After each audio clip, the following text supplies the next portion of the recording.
저는 2026년도 이제 충북에 합격한 국어 합격생이라고 합니다. 이제 추천을 받아서 강의를 한번 들어보게 되었는데요. 그럼 방대한 양의 자료들을 이제 범주화하고 아주 효과적으로 정리를 해주신다는 점이 저와 잘 맞을 것 같아서 이제 선택을 하게 되었습니다.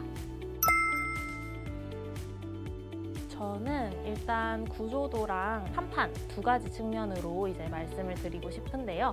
구조도 같은 것은 관련 개념들이나 그런 개념에 더불어서 심화 학습된 내용들을 이제 여러 가지 개론서를 통해서 모두 한 자료에 요약이 되어 있어요. 그런 교재 하나만으로도 충분히 개념을 학습할 수 있습니다. 그리고 그와 더불어서 나만의 부족한 부분이 있잖아요. 그러한 부분은 해당 파트만 이제 개론서를 추가적으로 찾아본다면 우리가 개론서를 2번을 읽게 되는 효과가 있어서 반복 학습의 효과도 아주 좋습니다. 그리고 다음으로는 이제 한판인데요. 먼저 한판이 저는 제일 중요하다고 생각을 했거든요. 그 한판이라는 것이 이제 키워드가 응축돼서 한 가지 판으로 나눠져 있는 것인데 우리가 실제로 시험장에서 쓸 키워드를 정리를 하고 정리본들을 반복 숙지를 하면서 점점 정수가 훨씬 향상됐다고 말할 수 있겠습니다. 저는 일단 초수 같은 경우에서는 정동일쌤 교재만 일단 했습니다. 뭐 추가적으로 할 시간도 없고 그런 능력도 없더라고요. 그래서 그런 교재만 가지고 개념을 학습을 하고 두 번째 재수에서는 그런 관련 개념들을 문제에 어떻게 반영되어 있는지 그런 문제를 분석하는 것 위주로 했어요.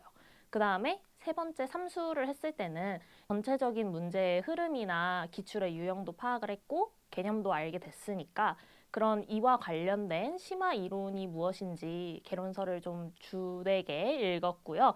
개론서를 읽을 때 그냥 읽는 게 아니라 문제 유형들을 바탕으로 다음에는 어떤 유형의 문제가 나올 수 있겠다. 직접 이제 문제를 구상을 하면서 읽으니까 훨씬 더 효과적으로 읽을 수 있게 된 것 같습니다. 문법이 정말 너무 약했는데요. 그 문법이 제가 정말 기본 베이스가 하나도 없었어요. 어디서부터 공부를 해야 될지 그게 좀 막막하더라고요. 근데 이제 동해쌤의 교재랑 그다음에 한판을 통해서 처음에 기본기를 정말 잘 다졌던 것 같아요. 기본기를 잘 다지니까 문법이라는 과목은 기본이 충실하면 한 번에 확 오를 수 있는 과목인 것 같더라고요. 그래서 그 부분에 대해서 성적이 좀 많이 올랐고요. 그 다음에 동해쌤이 주셨던 그런 30 분석지라는 기출문제 분석집이 있는데요. 그 분석집이 기출문제를 이제 하나하나 나눠서 내가 관련 개념들을 정리하고 그 기출 문제를 다시 풀 수 있게 만들어준 교재예요. 그래서 이러한 30을 통해서 좀 생각하는 시간을 많이 가졌던 것 같아요. 그래서 한 문제당 최소 20분 이상을 스스로 생각을 하면서 사고를 확장을 했고 관련 개념들을 효과적으로 외웠던 것 같습니다. 면접과 수업 실연 모두 동해 선생님이 짜주신 2차 스터디를 활용을 했고요. 네, 그 다음에 먼저 면접 측면에서 말씀을 드리자면 그 1차 발표가 모두 나기 전에 준비를 했습니다. 발표가 나기 전에는 면접 레시피라는 평가원 지역의 문제집을 활용을 해가지고 문제집 뒤편에 있는 예상 문제들이 있어요. 그래서 그런 예상 문제들을 스터디원들과 즉석에서 이제 풀어보면서 제비뽑기를 통해서 실전이랑 똑같이 연습을 했고요. 그 다음에 면접의 구상형은 우리가 어느 정도 하게 되면은 충분히 다 비슷해져요. 그런데 이제 즉답형이 이제 문제거든요. 즉답형만 한 10문제씩 이제 뽑아서 한 명당 3문제씩 바로바로 구상을 할 수 있게 구상하는 연습을 했습니다. 그리고 이제 면접 측면에서는 그 방안이 교재에 나와 있기도 하지만 그거 말고도 사실 답이 없잖아요. 그래서 다양한 의견들을 들어보기 위해서 스터디원들과 토의하는 시간까지 가졌는데 이 토의하는 시간이 저의 사고를 이제 확장을 하는데 아주 큰 도움이 됐던 것 같습니다. 네, 그리고 이제 실연 측면에서 말씀을 드리면 실연 같은 경우도 기출과 연습 문제가 있는데요. 해당 연도에 어떤 파트가 나올지 선택을 먼저 했어요.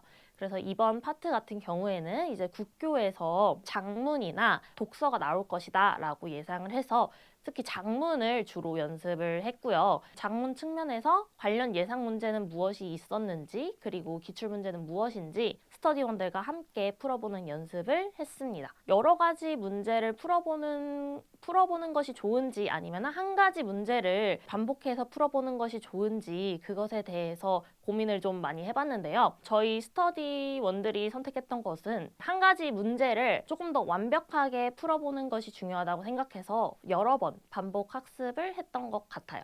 그래서 그 결과로 이제 풍부하게 발문을 만들 수 있고, 이제 순회지도나 여러 가지 측면에서 더욱 풍부했기 때문에 수업 실현 측면에서 고득점을 맞을 수 있었다고 생각합니다. 네, 수험생 여러분, 지금 걷는 길이 좀 많이 힘들 수도 있겠지만 조금 더 화이팅 하시면서 묵묵히 길을 걸어가시다 보면 조금 더 한 발자국 꿈에 가까워질 수 있을 것입니다. 모두 화이팅 하세요.